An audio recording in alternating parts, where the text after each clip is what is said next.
Hello, my name is Kweku Zurich, a reporter with Graphic Online, and we're here at the Airport Women's Clinic to speak to Dr. Kwesi Deborah about emerging cosmetic surgery trends in Ghana. We'll start by you giving us a bit of background about yourself, where you trained, and how long you've been in cosmetic surgery. Okay. My name is Dr. Kwesi Deborah, and I trained at the medical school in Kumasi, KNUST. And from there, I went to Howard University Hospital and did training in internal medicine and obstetrics and gynecology. After that, I practiced obstetrics and gynecology for about 20 years. And I took additional training in cosmetic surgery, and this training involved courses with Jeffrey Klein, who is the inventor of liposuction. So for the past 10 years, I have been doing cosmetic surgery, mainly body sculpting procedures, that is they call it Lipo 360, and fat transfer to different areas of the body. Now, cosmetic surgery as a specialty is not just surgery. There are non-surgical procedures like Botox, fillers, and the Botox is really a procedure that we inject. We inject a solution into the skin, into the muscle actually, to relax the muscles, because people have frown lines they want to get rid of. We also use fillers. These are called dermal fillers. These are like gels, and we used to fill the areas of the face where people with age have lost volume. And so we can plump the cheeks with it, we can fill the gutters in the face around the nose, we can do the lips, and those are some of the common areas. So we are speaking about wrinkles here, but we would like to know where do you practice your cosmetology in Accra and also outside? Which clinics? Yes, in Accra, I pretty much do all my surgeries at Airport Women's Hospital. In the US, I have my own practice, Maryland Specialty Group in Maryland, where I do both gynecology and cosmetic surgery. Okay. And we would like to know, in Accra or in Ghana to be specific, your clients, what are their backgrounds? Are they people involved in showbiz who have to look good for the cameras, or it's people from every walk of life? Essentially, people from every walk of life. You'd be surprised. There are a lot of young people in their 20s. Young people in 20s? Yes. There are young people in their 20s, and they have aspirations to be models. They have aspirations to do different things in life. And then we have corporate people who want to enhance their bodies in different ways. And we have a few celebrities who come in and get these procedures done.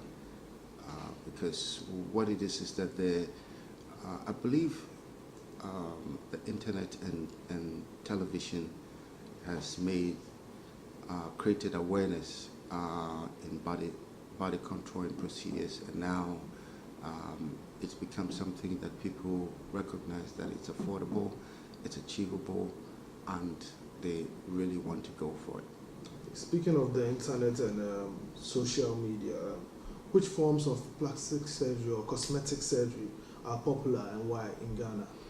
In Ghana, mainly Brazilian butt lift. Brazilian butt lifts is a term derived from Brazil because people started going for procedures where they transfer fat from one part of their body to their buttocks, and it creates a very nice silhouette, like an hourglass shape. And so, when people go in there, they want a Brazilian butt, and that's basically how the term came about. So, essentially, when we're doing the procedure, it's really redistribution of fat.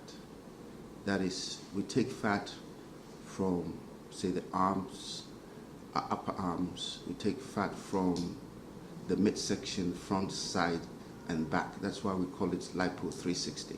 So it goes around. We take fat. We create a very narrow waist. And then there's some people that want us to take fat from their inner thighs. So when they stand, they see a gap in the inner thigh. And then all this fat is removed in a very sterile condition, and we're able to add antibiotics and prepare them and inject them safely onto the buttocks to create a nice silhouette. Besides the Brazilian butt lift, are there any other procedures Ghanaian women favor? A few women want to enhance their breasts. That is breast lifts and augmentation. That is putting implants. But those are not very common, but they keep talking about it. But the breast lift is really the commonest one. Some people also opt for breast reduction, Okay, and back to the butt lift, I don't know, but traditionally, African women were known for having bigger backsides. So why would an African woman want to have a Brazilian back lift, to say? What are some of the reasons they tell you for wanting to have their butts lifted? Well, you see, there's a term called the mummy makeover. Mummy makeover is a descriptive term for the procedures we perform on women after they finish having their kids, and their breasts are sagging, their bellies they've gotten a lot of fat in their midsection, and their skin is sagging. And even though they have the shape, if they could just reduce their midsection, that would enhance them. That's the commonest reason they come in. So when they come in, they want to look good in their evening clothes when they wear them, to have a narrow waist and nice wide hips, which they already have. And so for a lot of them, all we do is to narrow their waist by removing the fat, and we generally may not even have to add fat anyway. But there's some people whose hips have a little dent in the middle part of their hips, and then we fill those areas so that they can get a rounder. Most of them already have projection in the back, so we don't need to do anything else. But that is really the commonest reason why they come. But do men come in for any cosmetic procedures? I'm asking this because in my research for this, I saw that outside or in Europe and the Americas, male breast reduction is really increasing when it comes to cosmetic surgery for men. Yes, I do that.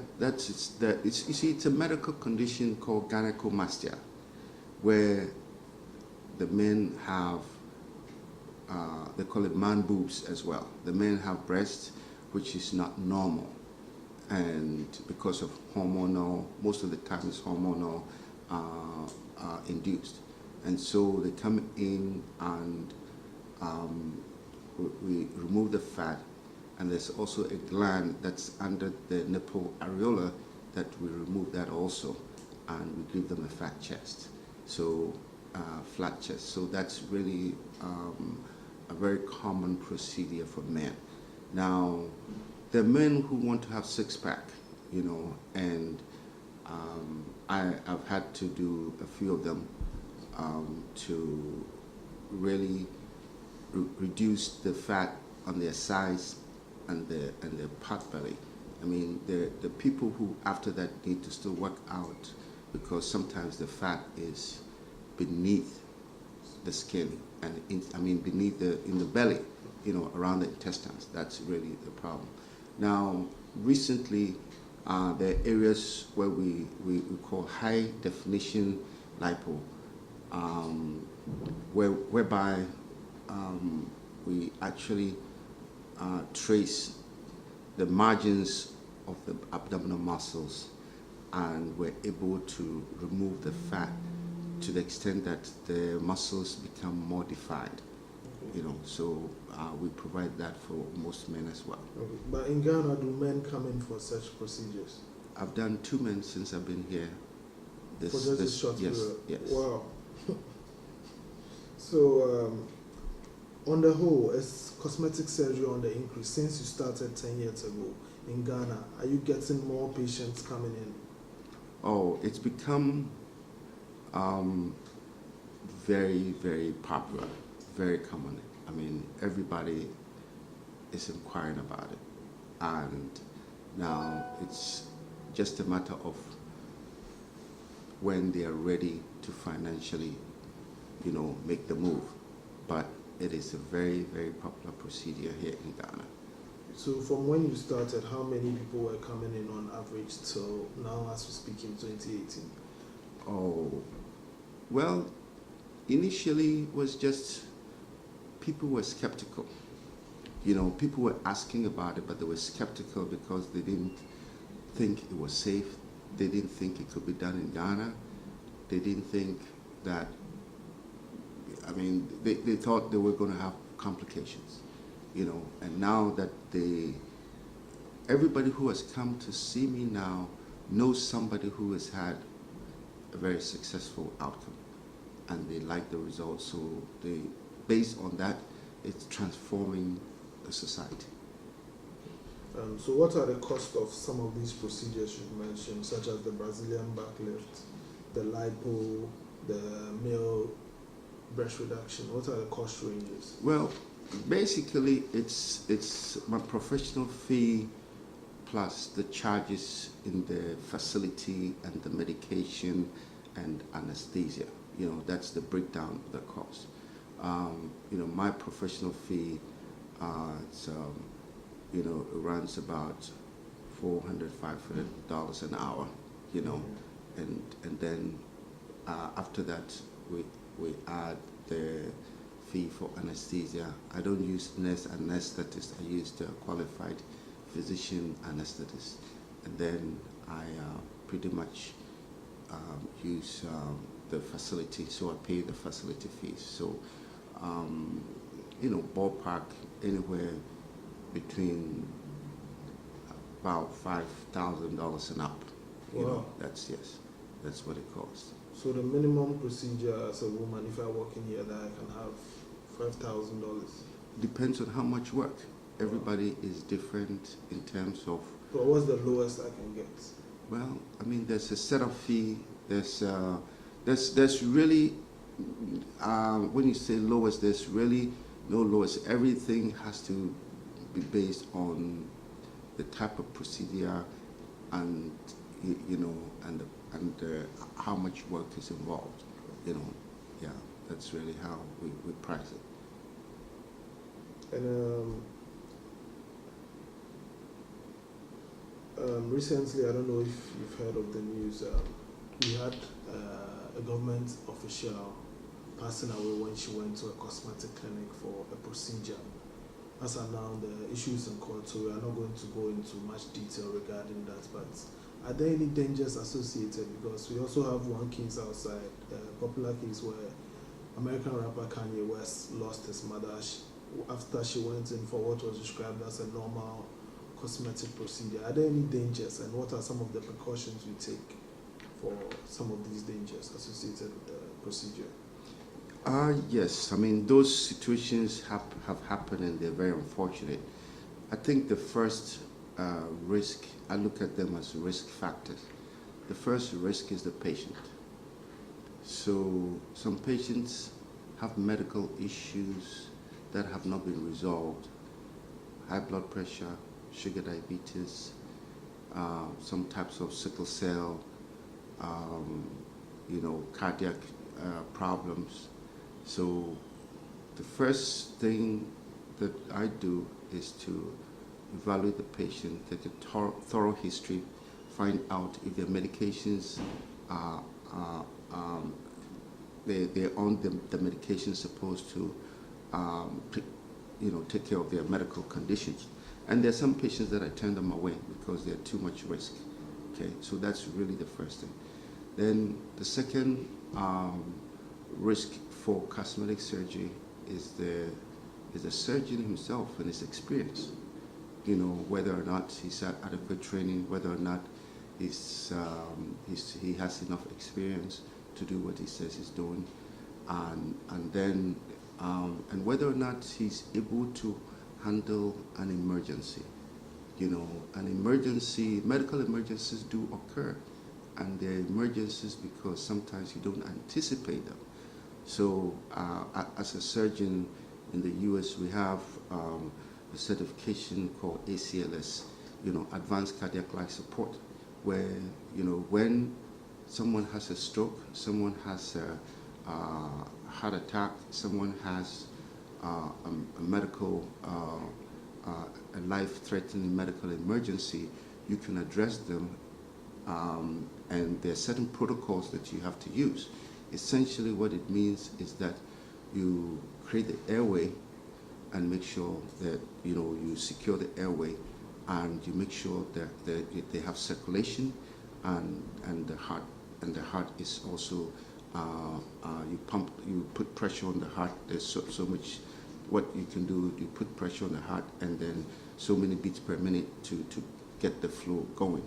So once those things are done, you are then able to transfer the patient to say an intensive care unit by ambulance. So those are some of the things that are important. And then the facility and the equipment that you use. Cosmetic surgery practice is not cheap. And so essentially what happens is that sometimes people will go and use equipment that are not approved for cosmetic surgery, or they're too outdated because they cannot afford the setup cost, and they're trying to do cosmetic surgery. So those are the major things that we need to look at for any facility, for any person who's doing cosmetic surgery. But in the process of practicing medicine and cosmetic surgery, in particular, we still know that there's always a very small risk that is unpredictable, and so that really has to be taken into account. And for that reason, most of my patients, I don't put them to sleep. We give them medication like epidural to numb certain areas of their body so that they're awake during the procedure. We just give them some medicine that's handled by the anesthesiologist. We give them the medicine, so it's like a low volume. They sleep a little bit to calm them down and take care of the anxiety. So those are some things we employ here in Ghana to make sure that this procedure is very, very safe. So finally, I don't know if you've had some religious skeptics come to you and say, God created a human body. He created it the way it should be, and you are just tampering with God's work. Well, yeah, God is an artist. God is created us all, and most people understand that, and I do. I'm a Christian. I understand that. But also God gave us talent to go to the moon, talent to create artificial insemination for people who cannot have kids. Those are, they're natural ways to have kids, but there are situations where people cannot, by their own will and the structures and anatomy that God has given them, be able to do things that they're supposed to do. And that's the reason why God has given people talent to train in different areas so that they can enhance and improve the quality of life. I haven't had anybody coming in to discuss those issues with me, but in essence, there are going to be naysayers. There are people who don't want to have cosmetic surgery, and they don't need to have it, because cosmetic surgery or cosmetic procedures only enhance beauty, and it's only for people who want to enhance their beauty.